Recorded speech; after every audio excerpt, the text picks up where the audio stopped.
Just wanted to say thank you to everyone that's given up their evenings to come and listen to me this evening. So thank you very much. And a special thank you to people from TMW and for Cruston for attending. Please don't be too cruel to me this evening. So yes, I'm here to talk about how to win in marketing. But I thought I'd talk a little bit about myself. That's me up there, bearing an uncanny resemblance to the Jack Nicholson Joker. A lot of people ask me at parties when I meet them, what the hell is a data planner, what does it do? And I think the best way to probably describe that is that I'm responsible for ensuring that all our marketing communications at TMW is measured correctly, it's evaluated effectively, and that it is continuously improved and optimized. A lot of people also ask, how do you get into marketing? How do you start off? Well, I went to university and did a degree in it, and I loved it so much that after leaving university, traveling around the world, that I just had to come back and do exactly the same degree as a master's with a load of professional qualifications, the Market Research Society, the MRS, and the Chartered Institute of Marketing, the CIM, which just leaves the IDM left for me to do. But after this, I'll be 2 hours into my CPD, so on the way. I've been working in marketing for 7 years, and I haven't quite got the itch to move to something else just yet. I started off on the dark side, the client side, for a national department store that I'm sure not many people here will know, that they're called The Range. Does anybody know who The Range is? I'm shocked. I mean, well, normally when I ask that, nobody answers, but a department store all across the country. And when I joined, the only advertising that they did was print advertising and radio advertising, and their website was just a form with a list of addresses of all their 30 stores. But if there's any legacy that I left after that, that they had a fully functioning website that had an ECRM program, that had direct digital communications, where everything was tracked properly. And most importantly, I think my grounding is based in evidence-based marketing, making decisions based on fact and combining that with intuition and ingenuity. But yeah, sorry. So after I left to start off a small startup agency back home in Plymouth, and I've gradually worked my way from small companies in Plymouth all the way up through to London via an agency in Bristol, where I was the data planning lead on the DMA Grand Prix award win for Very Work It Baby. I don't know if anybody here knows who very.co.uk are. They're a fashion brand for Shop Direct. And now I've ended up here at the fabulous TMW for the last 2.5 years. So I'm here to talk to you about, and it's not as exciting, I'm afraid, as the cricket. It's about spreads and about butter. Well, it's not quite butter. About the website optimization work that we do for Flora, which was recognized at the IDM Data IQ Awards, the inaugural awards last year that Dave has touched on, for the Data as the New Creative category, which was a fantastic achievement and great recognition for everyone that had worked on this campaign, and not just myself. I was asked for what the award meant to me. I've been very fortunate that I've worked on a number of award-winning campaigns on the DMA, the data strategies, and of course, it's a great feeling to win awards and get recognized by your peers in industry. This one, of course, it was the inaugural event, their individual awards, and of course, I was flipping chuffed to have won Data as the New Creative. I think we had a thought about which ones to enter, and this one particularly stood out for me because it was a special category in the sense that the majority are recognizing excellence in a particular area or someone's interest, where these are recognizing somebody's breakthrough. And this one really touched on me, and as I mentioned, in my grounding in evidence-based marketing, that this recognizes all the brilliant people or brilliant marketing practitioners now recognize the importance of data-centric decisions and the groundbreaking radical changes that data insight can make. And I would like to add that I always think personally that always combines really well with like somebody's intuition, particularly from strategic planning. I think that works very, very well. So yeah, absolutely fantastic. And subsequently, off the back of the work that we have done for this campaign, we were recognized for a Data Strategy Award shortly afterwards for UX and website optimization, which we, of course, are building on. And I'll touch on that in a bit more detail. So just to give you a bit of background, the Flora website was relaunched back at the beginning of 2012 as part of the brand's overarching strategy, which was to reconnect with mums, with young families and children by relating closer to them. The objective of the website itself was to provide inspiration in terms of practical and healthy cooking and baking advice to mothers, but also to sort of try and create and maintain a healthy lifestyle for people and have that balance to differentiate themselves. The sort of key objective for them is to be the #1 branded recipe resource online, which is incredibly difficult when you've got other competitors such as Lurpak, Knorr, Anchor Gold, but of course you've got the other websites such as BBC Good Food, Jamie Oliver. It is a very difficult competitive space, and you need to have that USP, that's something different to stand out. So it's very difficult. So we were tasked with looking at the performance of the website because of a main issue that the client had, that was that they had a very, very high bounce rate. I've got to mention actually that the other sub-objectives of the website is to generate engagement, so getting people interacting with content in terms of looking at recipes, downloading them, sharing them online, looking at the brand-related content, engaging with above-the-line stuff that's happening around. So the client had a big issue with the bounce rate on the site. So for those that aren't aware of what a bounce rate is essentially somebody entering a website, landing, and just exiting straight away, really without doing anything. And that was a big concern because, like I said, the website's main objective is to generate engagement. And with people coming to the website, just viewing one page and exiting, it reduces the amount of time somebody's on a site, and it's failing against the objective. So we needed to do an audit essentially of the site and make sure that it was performing and aligned to the objectives.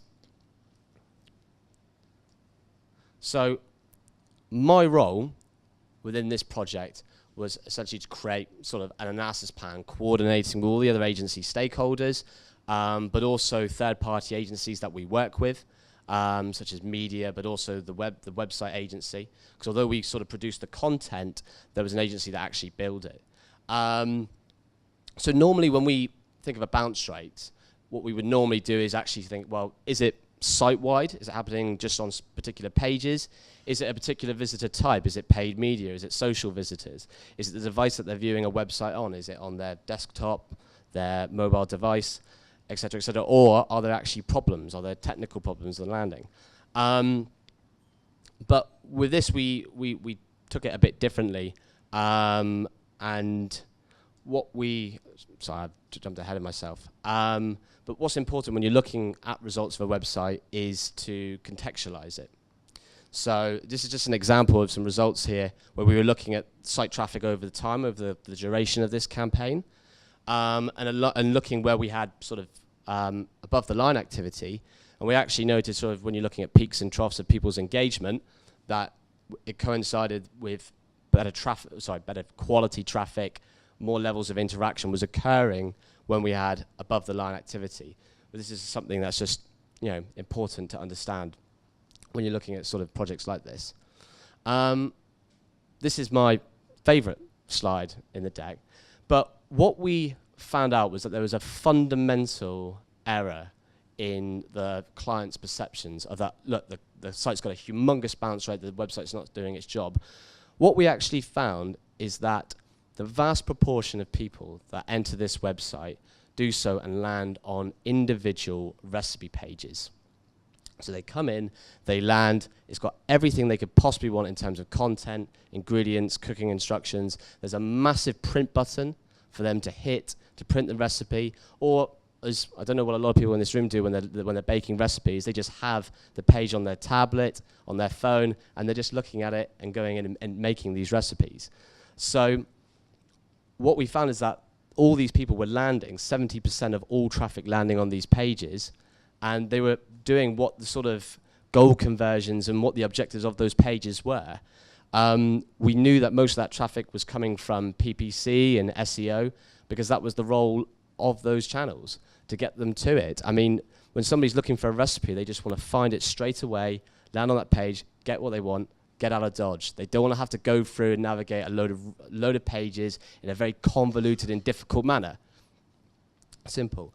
So that helped allay the client's fears. What we also found is that the agency that had built this particular website had done so with very basic level tagging and tracking. So tagging and tracking. So you can see things that people that are coming to the site, but things such as sharing, downloading, printing, we couldn't tell people that were doing that because it wasn't event tagged. Subsequently, when we found out that when it was, you could see that the bounce rate just shot down by over half, and that people were, it proved our hypothesis that people were actually doing it.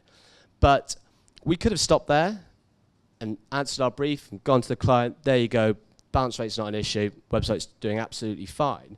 What we actually did was look at user behavior and found that there were two different distinct types of people that would come to this website. There were those that were recipe searchers, that had entered a recipe online. This is lemon drizzle cake, it's their most popular recipe, or chocolate brownies.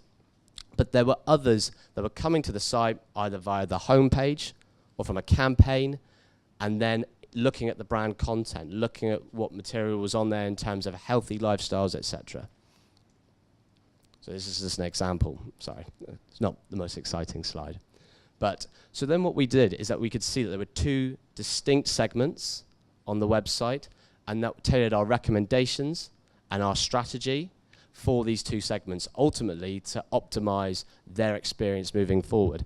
And of course, there was able to combine sort of both strategies. So for recipe searchers, what we were trying to do is that people that have come, that performed an action and essentially got what they wanted, to then carry on their journey and develop a much stronger affinity with the Flora brand by clicking onto their social pages or looking at brand content. And as for people that are coming to look at the product range, finding out how they can use that product in a healthy, practical way through recipes. So this is an example, well, as I say, it's an example. This is the Flora website as it is.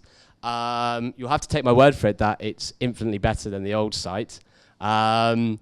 It's much, much easier and clearer, and it's much less convoluted. I'm just conscious that I'm getting pushed for time. I'm just babbling. So I've got some results for you. So one sort of the stuff that we had found out, like I said, with the bounce rate, normally what you have is you have to look at reasons for that bounce rate and then combine that with some insight to essentially come up with a solution. Whereas we've gone above and beyond that and come with actual data strategy, recommendations for improving optimization. And these here are the results. So we increased SEO ranking and visibility of key recipes. We increased the traffic to the site with more users returning, developing much better brand loyalty. We had much increase in dwell time, page views, most importantly, the decrease in the bounce rate. And there, the interactions just show that when a page is correctly tagged, what you see, and we've got the uplift in return visitors. So for next steps, of course, all our recommendations were rolled out and made to the site. We subsequently ended up winning the pitch to build the brand new Flora website, which you've just seen. For me, though, what was with this campaign was that there wasn't a lot of time to really work on it. It was very intense. We didn't have the strategic support from account planning, or very limited. And our team's recommendations, I can remember when the planner came in, saw it and said, thank you so much, you've just done my job. Those are all our recommendations right there, and rolled out, which was a really good feeling, especially for something that the first time of a kind of project that I've actually worked on this. We've taken our learnings and rolled it across the Unilever brand portfolio, and we're using that sort of same approach on these tasks, particularly with optimization and improvement on other clients that we're doing, particularly with Infinity, who I work on in terms of website testing.